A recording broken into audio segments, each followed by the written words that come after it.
ये कहानी है होटल के एक ऐसे रूम की जो मौजूद ही नहीं था, फिर भी नजर आता था। ये कहानी एक सच्ची घटना पर आधारित है। आप चाहे तो इसके बारे में विकिपीडिया पर भी पढ़ सकते हैं। इसकी लिंक डिस्क्रिप्शन और पिन कमेंट में है।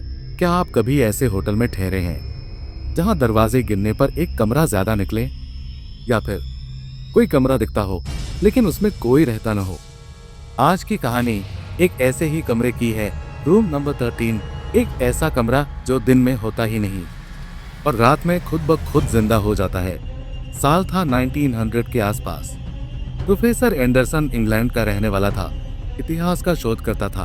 वो डेनमार्क के छोटे शहर वीबॉर्ग पहुंचा। वहां वो चर्च हिस्ट्री पर रिसर्च कर रहा था। उसने एक पुराना होटल चुना। नाम था the golden lion inn. Hotel काफी शांत था। लकड़ी की सीढ़ियां, पत्थर की दीवारें और पुराने जमाने का एहसास। उसे मिला रूम नंबर 12। कमरे में सब कुछ ठीक था, साफ सुथरा, 3 खिड़कियां, गर्म माहौल।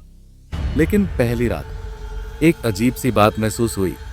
जब एंडरसन अपने कमरे से बाहर निकला, उसने हॉलवे में कमरे गिने, 11, 12 और फिर सीधा 14।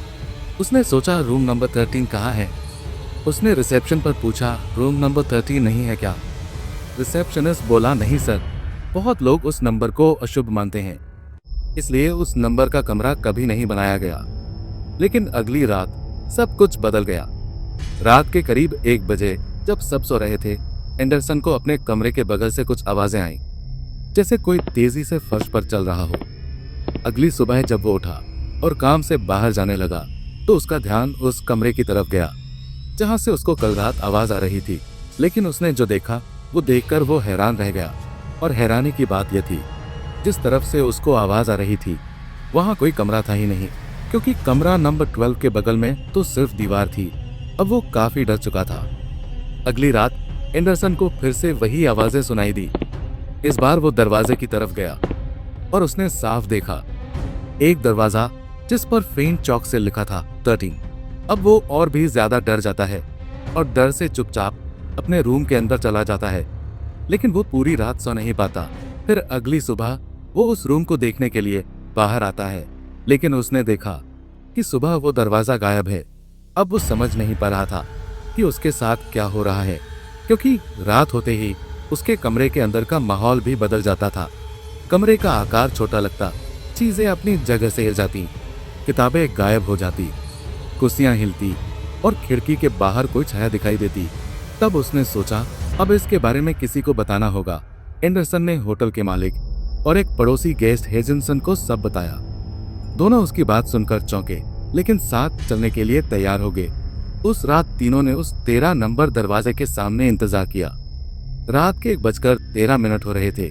वो दरवाजा धीरे धीरे अपने आप खुला और अंदर से आई किसी के नाचने की आवाज, साथ में तेज सांसें और जैसे कोई मंत्र बुदबुदा रहा हो। तभी अचानक एक लंबा पंजेदार हाथ बाहर की ओर निकला, ना इंसान जैसा ना जानवर जैसा। उन्होंने डर के मारे दरवाजा बंद किया और अगले दिन फैसला किया कि उस दीवार को तोड़ना होगा। जब उन्होंने दीवार खोली, वहां कोई कमरा नहीं था, बस पुरानी ईंटें और लकड़ी थी।